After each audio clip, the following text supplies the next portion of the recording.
Estamos aqui mais uma vez para dar continuidade à leitura do nosso livro No Mundo Maior, pelo Espírito André Luiz, na psicografia do nosso querido Francisco Cândido Xavier.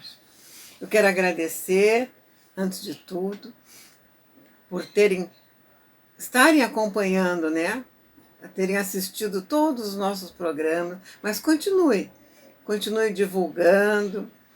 Assistam o nosso site, visite o nosso site que está maravilhoso, www.gefx.com.br. Então, meus amados, para iniciarmos, primeiro eu gostaria de lembrar que da última vez, terminamos o capítulo 11, a segunda parte, que era uma palestra, uma aula sobre sexo, muito profundo, muito interessante. Hoje nós vamos dar início ao capítulo 12, Estranha Enfermidade, também bem interessante. Vamos lá.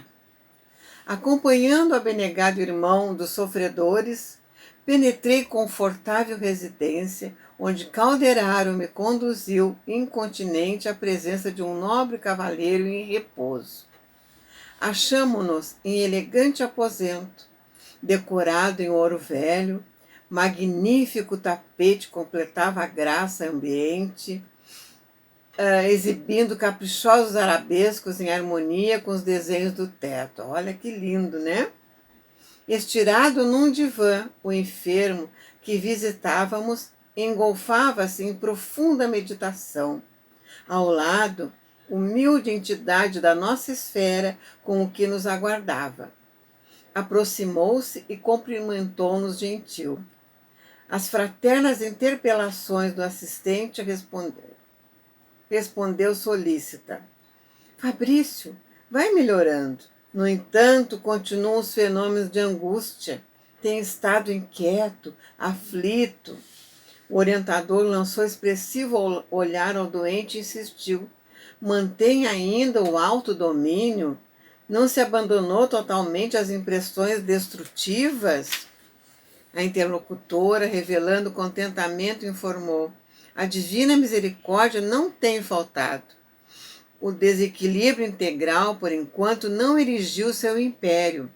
Em nome de Jesus, nossa colaboração tem prevalecido. Calderaro, então, fraternalmente indagou, dirigindo-me a mim. Chegastes alguma vez a examinar casos declarados de esquizofrenia? Não adquiriria conhecimentos especializados da matéria. Todavia, não ignorava constituir esse morbo uma das mais inquietantes questões da psiquiatria moderna. Este ramo ingrato da ciência, que estuda a patologia da alma, declarou o companheiro, compreendendo a minha incipiência, é há muito tempo campo de batalha entre fisiologistas e psicologistas. Tal conflito é, em verdade, lamentável e bizantino, de vez que ambas as correntes possuem razões substanciais nos argumentos com que se digladiam.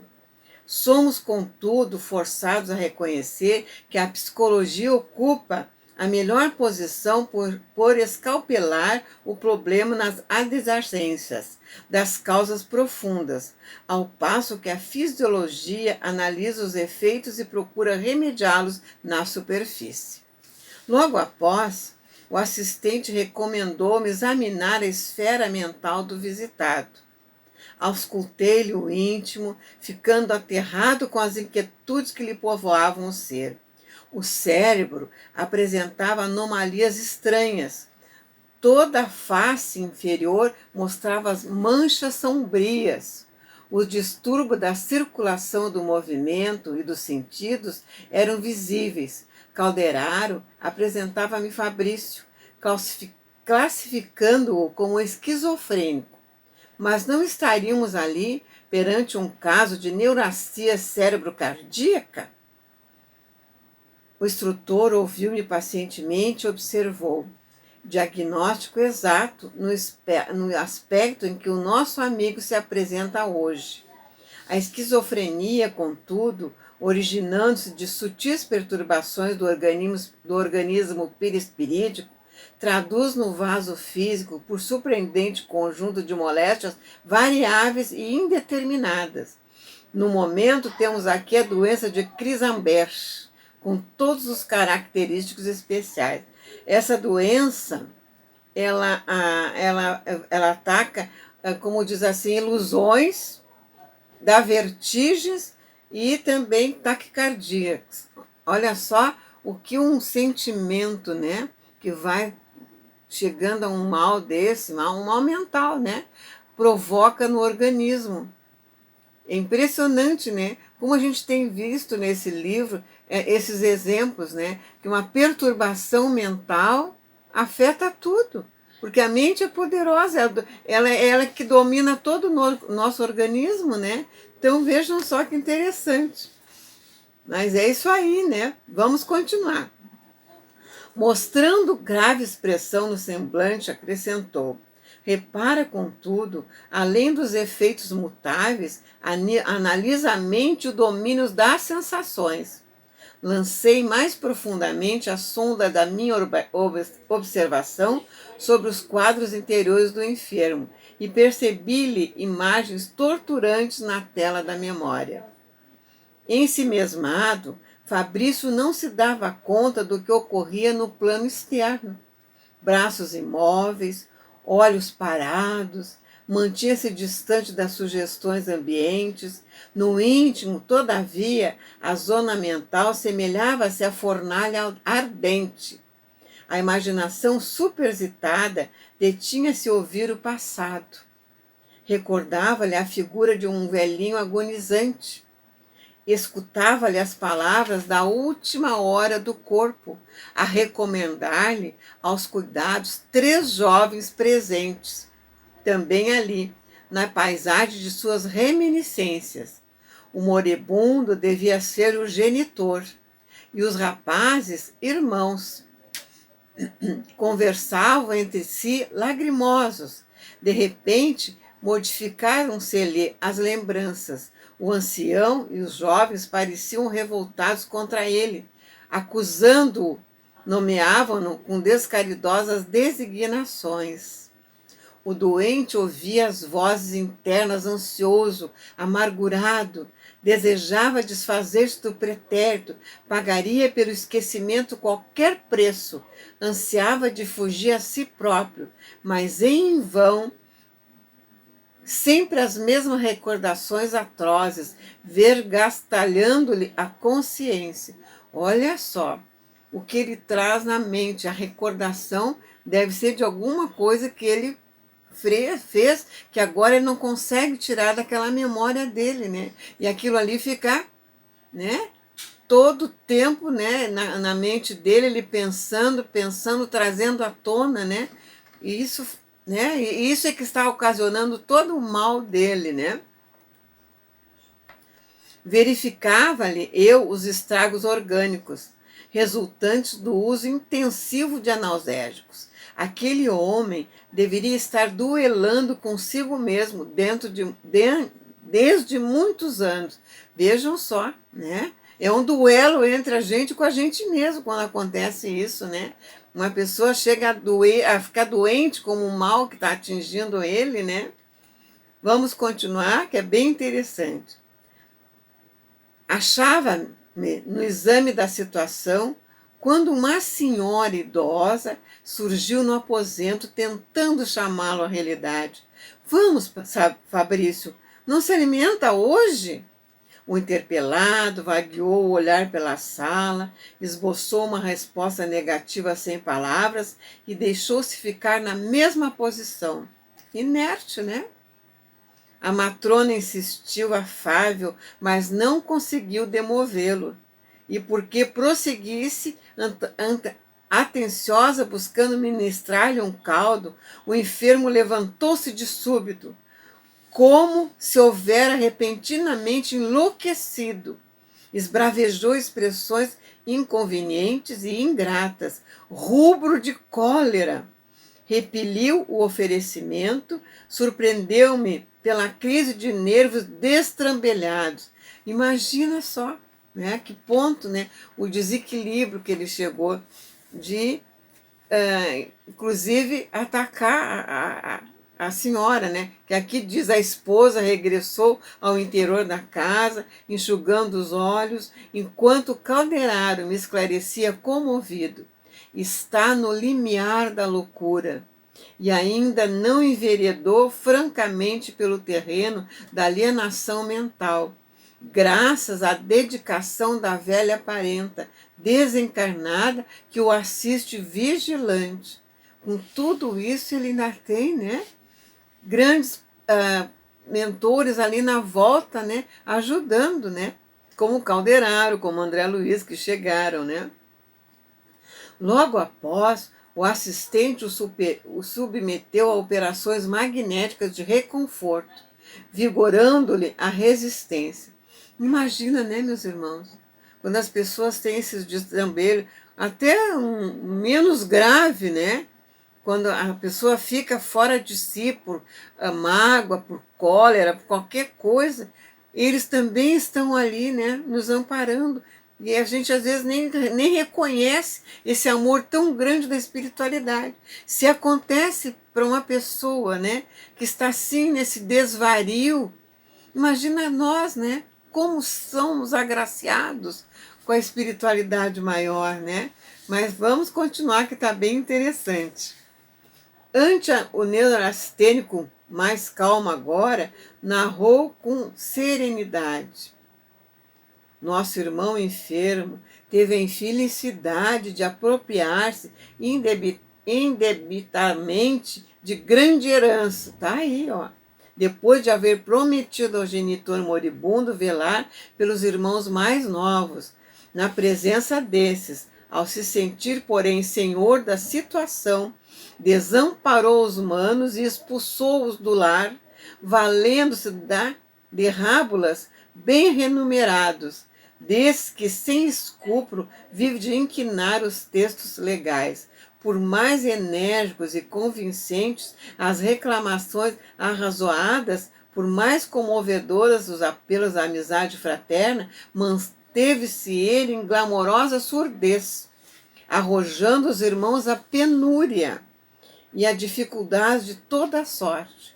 2 deles morreram num sanatório em Cátaras da indigência, minados pela tuberculose que os surpreendeu em excessivas tarefas noturnas, e o outro desencarnou em míseras condições de infortúnio, relegado ao abandono antes dos 30 anos, presa de profunda vitaminose consequente da subalimentação a que fora compelido. Vejam, meus amados, que até fome os irmãos dele passaram. Que ele deixou eles na penúria, como diz, ele tirou tudo, tudo, não deixou nada. Vejam só. Vamos prosseguir. Tudo isso nosso desditoso amigo conseguiu fazer, escapando à justiça terrena.